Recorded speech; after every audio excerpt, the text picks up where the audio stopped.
To see a lot of green, by the way, is to go for a hike here in New Hampshire. A lot of us have been doing more hiking during the pandemic, maybe taking trails we've never tried before. That's right. And maybe when you're out on one of those hikes, you've come across an old foundation, maybe even an old vehicle in the woods. And our first story is about documenting those finds. That's right. We have met renowned illustrator Jerry LaFaro before here on the show, but now he has a new book out documenting history that's covered in rust.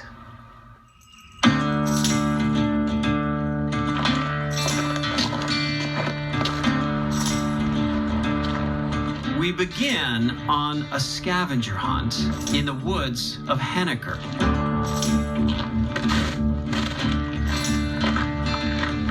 I'm looking for a piece of history, rusted history. Oh my goodness, there it is. There it is.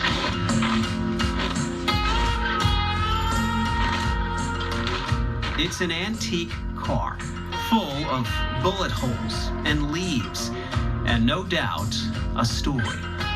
How did this thing end up out here? Turns out, finding old car relics in the woods like this or on a roadside is more common than you think. How many wrecks are there out there in the woods? I'm like so amazed because the more I look, the more I find. Henniker photographer Jerry LaFaro loved these rusty old cars so much, he turned them into a book of photos and stories. The name of the book is Abandoned Vehicles of New Hampshire, Rust in Peace.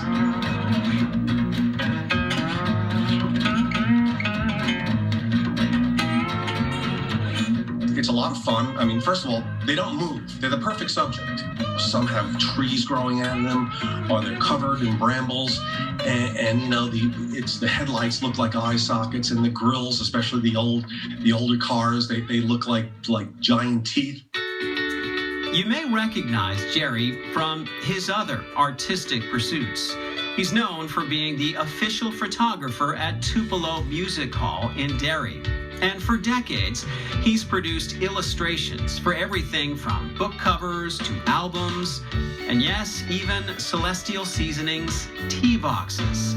But it was an old, rusted-out truck that he kept driving by that got him thinking about the beauty in abandoned cars.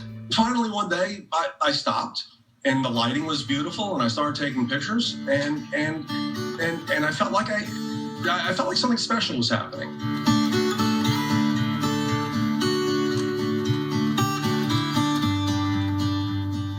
One rusted vehicle turned into many. Soon, finding more became an adventure. I would get tips from people, and I would start exploring. I would go on Google Earth and look at tracts of land. You know, it was like a scavenger hunt. A hunt that took him to a couple of places he couldn't resist.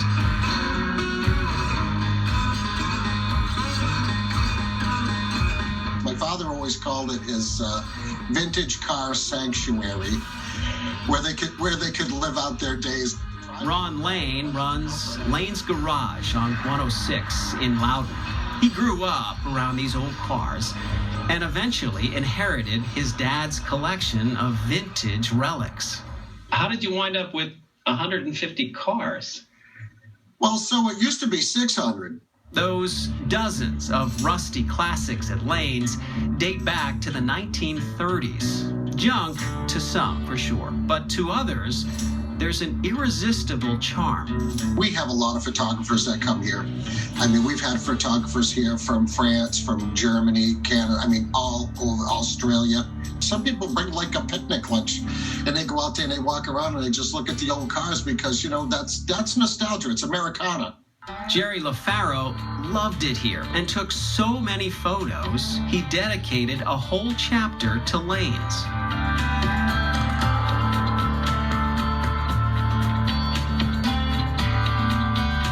While there aren't many left, there are a few classic car junkyards still out there. Another chapter in the book is dedicated to Blanchard Auto Salvage in Wilton. a place where Jerry found his love of dinosaurs kind of came to life.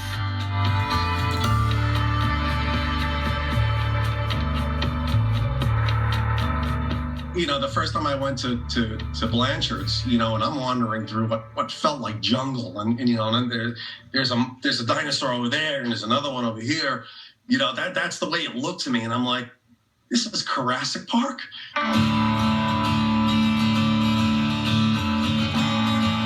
Jerry's book traces some of the stories of the abandoned vehicles around New Hampshire, like an old Cadillac left in the woods of Canterbury, one of 3 a hermit left here when his cabin burned down 40 years ago. But just as often, after hiking into these remote areas, the story behind the car is a mystery. The mystery is, how is it that these cars are renting out that far out in the woods? I mean, how in the world did anyone ever drive that way?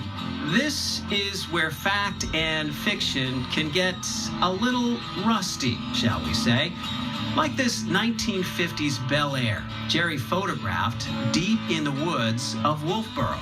The legend goes is that it was a pair of bank robbers that they were being chased by the police. They went down dirt roads and somehow ended up and crashed out in the woods.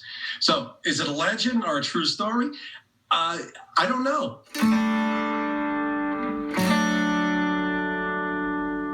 Locked inside many of the cars Jerry finds are questions about their history, but also wildlife. Turns out these abandoned outposts in nature can make a nice place to live. I have a car, I open up the glove compartment and it's filled with snake skins and a mouse nest. You know, it's like a smorgasbord at one time. Even though the cars featured in Rust in Peace no longer drive, like this old Hudson Jerry has in his own yard, he has found they can still take you on a journey. Jerry found so many cars, he's considering a second book before these rusty relics disappear forever. They're now becoming covered with lichen and moss and plants. And so, you know, the steel came from the earth and now it's going back.